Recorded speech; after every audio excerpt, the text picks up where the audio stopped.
Assalamualaikum warahmatullahi wabarakatuh. Selamat pagi, siang, sore, malam untuk semuanya. Pada kesempatan kali ini, kami akan mempresentasikan tugas besar algoritma pemrograman, yaitu sebuah aplikasi pengelolaan budget traveling yang kami buat menggunakan bahasa Golang. Pertama-tama, perkenalkan, saya Salwa Nabila Nurbahri dan rekan saya Prayata Yasin ke admin, kami dari kelompok 1 DS4803. Tujuan aplikasi ini dibuat adalah untuk membuat pengguna mengelola keuangan saat traveling, termasuk mencatat pengeluaran, memantau sisa saldo, dan memberikan saran penghematan jika terjadi pemborosan, serta mencari dan mengurutkan data pengeluaran berdasarkan kategori dan nominal. Aplikasi ini cocok digunakan oleh siapa saja yang ingin merancang anggaran perjalanan secara sederhana maupun pengguna yang ingin mengevaluasi pengeluaran setelah melakukan perjalanan. Aplikasi ini memiliki 7 fitur utama untuk membantu pengguna mengelola keuangan selama perjalanan. Sebelum kita masuk ke fitur-fiturnya, aplikasi ini menggunakan struktur data yaitu array dan struct. Struct pengeluaran digunakan untuk mempresentasikan setiap transaksi yang terdiri dari dua bagian, yaitu kategori, pengeluaran, dan nominal uang yang dikeluarkan. Semua data pengeluaran disimpan dalam array sesuai dengan ketentuannya. Di sini saya lampirkan struct untuk menyimpan data pengeluarannya, ada type pengeluaran bertipe struct dengan dua variabel di dalamnya, ada variabel kategori bertipe string, dan nominal bertipe integer dengan konstanta max data bertipe integer kapasitas 1000. Fitur-fitur ini juga memiliki variabel globalnya, dua variabel global diantaranya ada variabel saldo bertipe integer dan variabel anggaran awal bertipe integer. Menu utama menampilkan pilihan kepada pengguna untuk memilih aksi. Yang pertama ada info saldo, kedua update saldo, ketiga histori transaksi, keempat selisih anggaran, kelima cari pengeluaran, keenam laporan per kategori, dan yang ketujuh exit. Yang pertama info saldo. Berfungsi untuk menampilkan ringkasan keuangan pengguna saat ini. Info saldo adalah fitur pertama yang menampilkan informasi saldo awal dan sisa saldo saat ini. Di awal penggunaan, pengguna akan diminta menginput saldo awal yang menjadi dasar anggaran. Selanjutnya, saldo ini akan terus diperbaharui secara otomatis sesuai dengan pengeluaran yang dicatat, sehingga pengguna dapat memantau apakah keuangan mereka masih terkendali atau sudah mendekati batas anggaran. Di sini saya tampilkan prosedur info saldo yang akan menampilkan informasi saldonya, anggaran awalnya, dan total pengeluarannya. Selanjutnya, update saldo yang berfungsi untuk mengolah data pengeluaran secara dinamis dan akurat agar saldo tetap terkontrol selama perjalanan. Update saldo menyediakan 3 submenu utama, yaitu tambah, edit, hapus, pengeluaran. Pada submenu pertama, yaitu tambah pengeluaran, pengguna dapat mencatat transaksi baru dengan memasukkan kategori dan nominal pengeluaran. Data ini disimpan ke dalam array, kemudian saldo dikurangi dengan nominal tersebut dan total pengeluaran ditambah secara otomatis. Yang kedua, submenu edit pengeluaran, memungkinkan pengguna untuk mengubah nominal atau kategori transaksi yang telah dicatat sebelumnya. Saat data diedit, aplikasi akan mengembalikan nominal lama ke saldo, lalu mengurangi nominal baru, sehingga saldo dan total pengeluaran tetap akurat. Sementara untuk yang ketiga, hapus pengeluaran, pengguna dapat memilih transaksi tertentu untuk dihapus, nominal dari transaksi tersebut akan dikembalikan ke saldo, dan array akan digeser untuk menutup posisi yang dihapus agar data tetap rapat. Di sini saya menampilkan menu update dan memanggil fungsi tambah edit hapusnya, prosedurnya. Selanjutnya ada histori transaksi yang berfungsi untuk memberi fleksibilitas dalam melihat transaksi untuk evaluasi keuangan saat traveling. History transaksi memfasilitasi pengguna dalam melihat riwayat pengeluaran dengan 3 cara penyajian. Yang pertama ada berdasarkan waktu input. Menampilkan transaksi secara berurutan sesuai dengan waktu input dari yang pertama hingga akhir dengan melakukan iterasi langsung dari elemen array awal sampai akhir. Yang kedua ada berdasarkan nominal terbesar menggunakan algoritma selection sort. Secara menurun, data asli disalin terlebih dahulu agar tidak berubah, lalu dilakukan perbandingan setiap elemen untuk menemukan nominal terbesar dan menukar ke posisi saat ini. Hasil akhirnya adalah daftar transaksi yang diurutkan dari terbesar ke terkecil. Yang ketiga, berdasarkan nominal terkecil yang menggunakan algoritma insertion sort secara menaik, di mana data disalin ke array, baru lalu Setiap elemen dibandingkan dan disisipkan ke posisi yang tepat di sebelah kiri jika lebih kecil dari elemen sebelumnya. Sehingga tersusun dari nominal terkecil hingga terbesar. Di sini prosedur yang menampilkan riwayat transaksi berdasarkan kriteria tertentunya. Selanjutnya ada selisih anggaran. Menghitung selisih anggaran awal dan total pengeluaran. Selisih anggaran menampilkan ringkasan antara saldo awal, total pengeluaran, dan sisa saldo.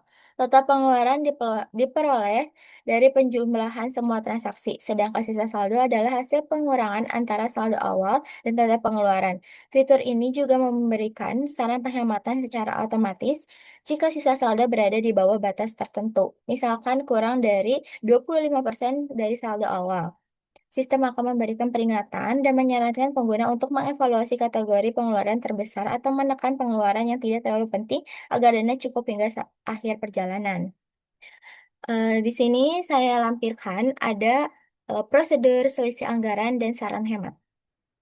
Selanjutnya ada pencarian pengeluaran yang berfungsi untuk mempermudah pengguna mencari transaksi tertentu dengan cepat dan efisien.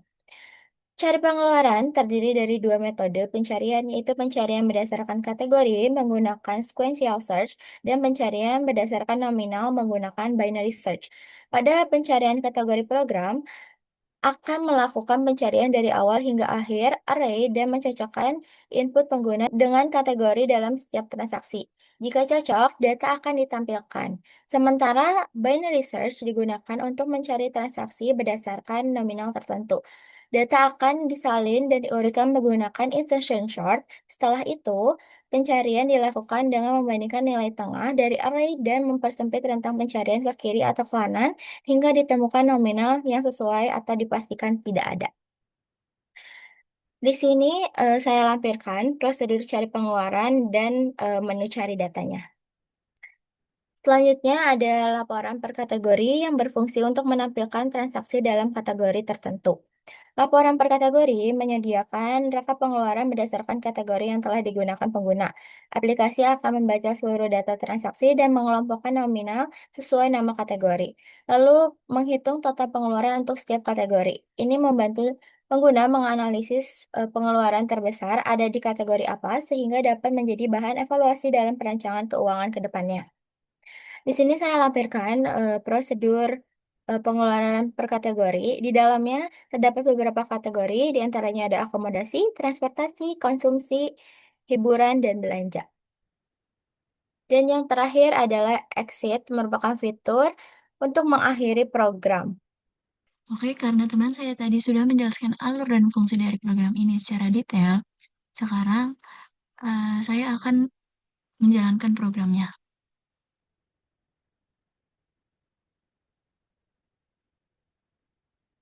Nah, kita masukkan anggaran awalnya yaitu 1 juta. Terus eh, kita update saldonya, kita tambah pengeluaran. Misalnya di sini saya masukin akomodasi jumlah 100.000, terus tambah lagi transportasi 50.000, terus tambah lagi konsumsi jumlahnya itu 60.000. Terus kita cek info saldo, total pengeluarannya adalah 210.000. Sekarang kita edit data, lalu masukkan nomor pengeluaran, misalnya kita mau edit yang transportasi nomor 2. Dengan jumlah barunya jadi 150.000. Kita cek lagi info saldo, itu jadi 310.000. Terus kita hapus pengeluaran, kita hapus yang 2. Nah, kita cek lagi di info saldo, total pengeluarannya jadi 160.000. Berkurang karena tadi dihapus. Nah, kita coba lagi. Tambah pengeluaran. Misalnya hiburan. hiburannya 200.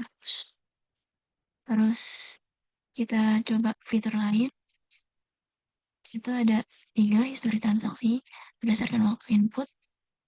Berdasarkan waktu input itu sesuai dengan siapa yang duluan kita input, apa yang duluan kita input. Jadi yang pertama tadi ada akomodasi 100.000, konsumsi 60.000, hiburan 200.000. Terus nomor kita sekarang berdasarkan nominal terbesar.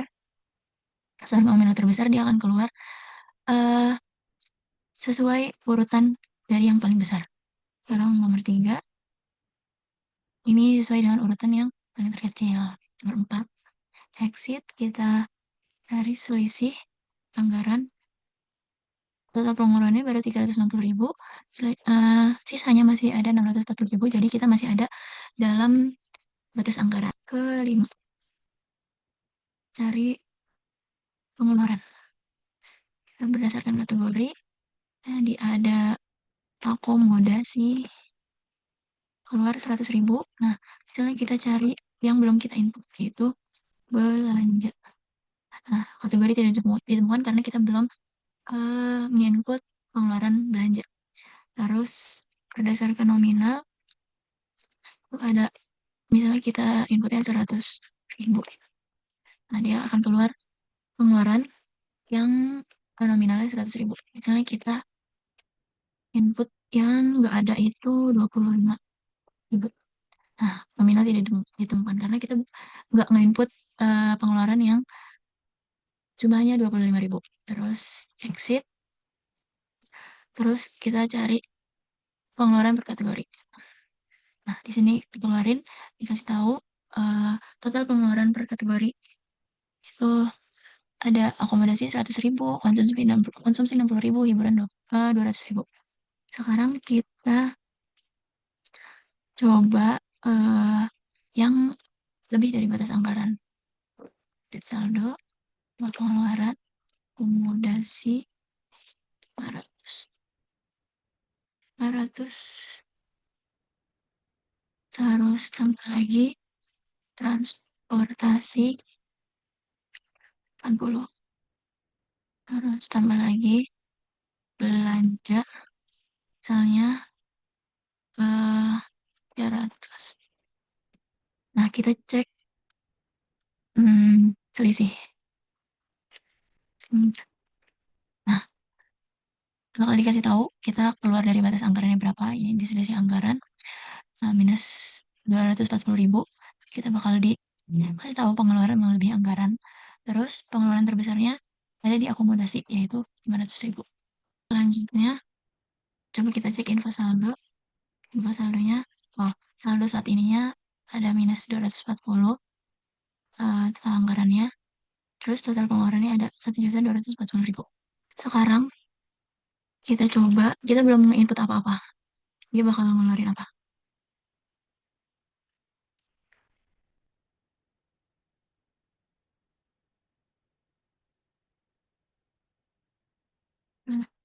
Nah, kita belum input apa-apa, kita cari info saldo. Total pengeluaran 0 karena kita belum input apa-apa. Terus 2, update saldo. Kita 2, edit data.